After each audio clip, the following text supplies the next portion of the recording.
Maayong buntag mga kaigsunan. Happy Sabbath day to everyone. Naot nga kitang tanan, malipayon ining adlaw nga ipapahulay, nga diin, gihatag na sab sa Ginoo kanato, aron kita makadayeg makasimba siyang balaan nga ngalan. Ang atoa karon nga Sabbath School promotional mga kaigsunan, mahitungod kini sa investment. Ang investment mga kaigsunan, gina-promote kini kada bulan.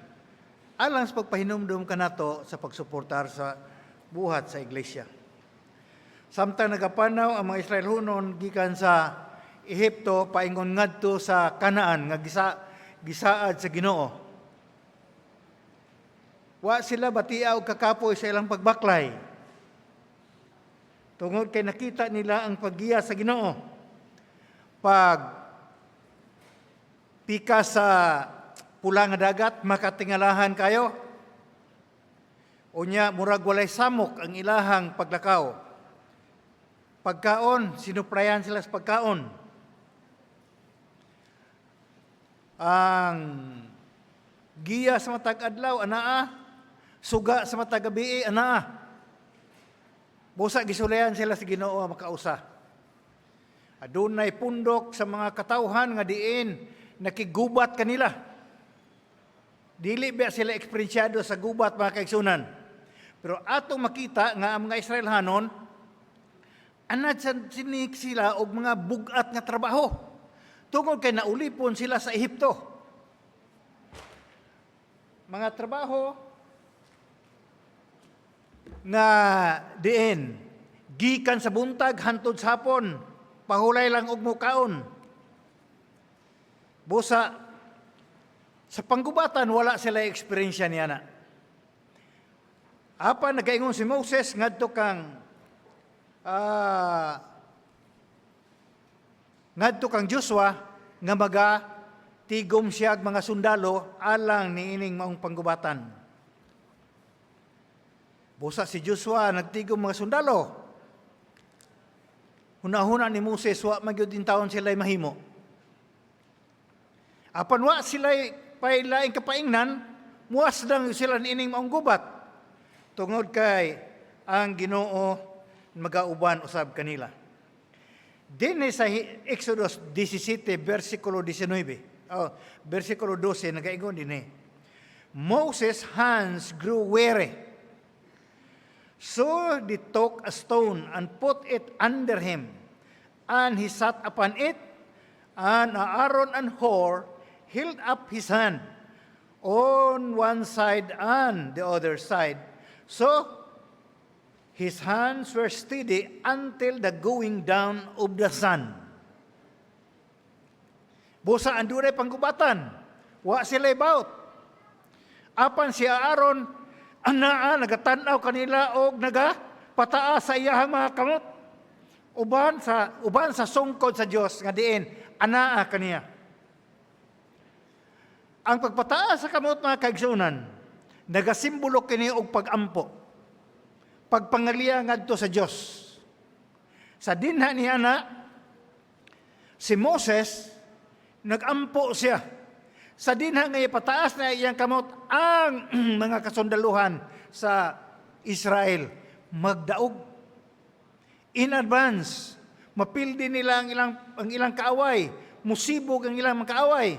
O niya, sa dinha nga nagdugay-dugay, ang laya naman si Moses, busa mapaubos-paubos og hinay. Magkaaban-aban po og kapildi ang mga kaaway, ang mga Israelhanon, ang mga kaaway, advantage na usab. Busa nakita ni Moses og ni Hur nga sa maulamang paagi nga ang iyaha nga bukton, ang iyang duha ka kamot, maisa, adunay pagsuportar gikan ni Aaron o kang Hur. Ang Bible commentary nagaingon dito nga kini si Aaron ato namning naila nga igsuon siya ni Moses. Pero si Hur, akong tan-aw kung kinsa gyud ni si Hur, nganong apil-apil man siya dito og isa sa kamot ni Moses. Unsa ba jud ni kaimportante si Hur? Nagaingon dito sa Bible commentary nga kini si Hur husband ni Miriam. Busa, aduna siya'y pagsuportar ngadto kang Moses. Iyang gitabangan si Aaron. Og nakita nga sa dinha nga pagsuportar nila ngadto kang Moses, nagmadaugon ang ilahang mga kasundaluhan. Nagaingon din sa atong verse nga ang ilahang pagsuportar sa kamot ni Moses, dili lang basta-basta. Inubanan sa pag-ampo, inubanan sa kadasig, inubanan sa energy o panahon. Unsa kadaas ang panahon, mga kaigsunan? Hangtod sa pagsalop sa adlaw. Sayunan ka na. Wa asad sila muundang pagsuportar o wa masalop ang adlaw o wa mapildi ang ilang kaaway. Wa sila musupandang o suportar ngadto pag-isa sa kamot ni Moses. Dinhi ato makita, mga kaigsunan, nga sa dinha nga ang suportar usab sa atong mga kaigsuunan sa iglesia. Ngadto sa buhat sa iglesia, dili sad basta-basta, dili lang kay half day. Hangtod sa pagsalop sa adlaw ang atong pagsuportar sa buhat sa iglesia. Hangtod sa pagkahuman sa buhat sa Ginoo, dinhi ninyo ta atong suportahan ang buhat sa iglesia, mga kaigsuunan. Ang investment usa kini sa mga programa sa iglesia nga diin nagapadagan sa atong iglesia sa pagpanaog og hamiling kalag aron sa ingon ni ana kini atong i-invest kining mga hamiling kalag didto sa tiilan ni Jesucristo.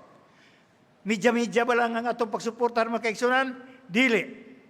Kundili ang atong pagsuportar gikan sa atong pagdawat ni Jesucristo ingon nga atong personal manuluwas hangtod sa pagsalop sa adlaw, salop sa atong kinabuhi o sa pagbalik baynoon sa Ginoo. Why makabalda niya na? Bisan pa ang balatian, di na makabalda. Bisan pa ang pandemic ngaron atong gibati, dili na makabalda. Tungod kay nganuman, anaa ang pag-ampo, pagdidikar sa atong buhat ngadto sa Ginoo.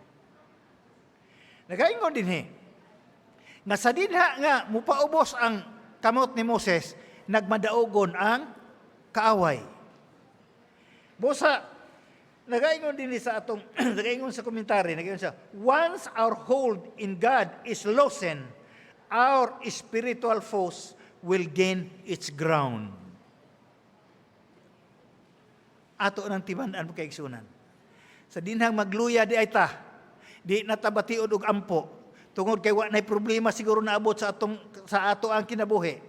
O ben hinoon nakubiran sa kabalaka sa pandemic niining kalibutana, magmadaugon da kuno ang kaaway, mga kaigsunan. Loosen our grip unto God, the enemy gain his ground. Busa nagaingon sab dinhi, once our support in the church investment program loosen, unsa po na programa? Loss usab ang iyaha nga pag-implement sa iglesia. Busa ang tanan nga programa sa iglesia, gihanay kini aron sa pagpanaog og hamiling kalag. Mga kaigsunan, atong makita nga bisan sa tiliwala sa pandemic niining atong gibati, atong makita kung unsa usab kadako ang demand sa mga tao sa pagpangita sa kamatuoran. Sukad pas pagsugod, kung inyong makita kadtong gibuhat sa union, nga sa tibuok union, mga kaigsunan, pilang nabautismohan, daghan kay nabautismohan, murag kada Sabado na ibautismo. Bisan asa nga mission, bisan asa nga conference, bisan asa nga iglesia, nagsuportar ni na adto, og nakita nato nga daghang mga tao nga mudawat sa kamatuoran. Ganiha ga istorya kami pastor, nga gumusta ako sa atong meeting. Dini kay di man jud ko makahigayon ug adto mga kaigsunan. Busa nang gumusta ko. Ingon siya, makatilingala. Nakita ninyo ang tent dina niyo, mga kaigsunan, nawala. Gigamit dito, kulang pagyud. Kulang pagyud.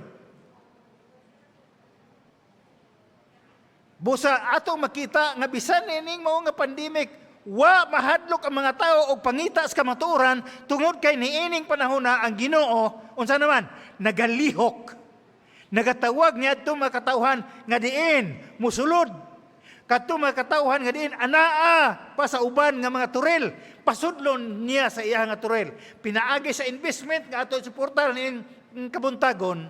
Mga kaigsunan, muuswag ang buhat sa Ginoo.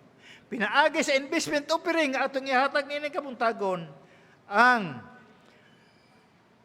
mga katawhan nga nagapaabot sa mensahe, sila maabot og makadawat og ang Ginoo mubalik na mga kaigsunan ining yutaa aron sa paghatag nato sa saad nga nagaingon siya, I will go and prepare a place for you. Atong dapit iyahang giandam.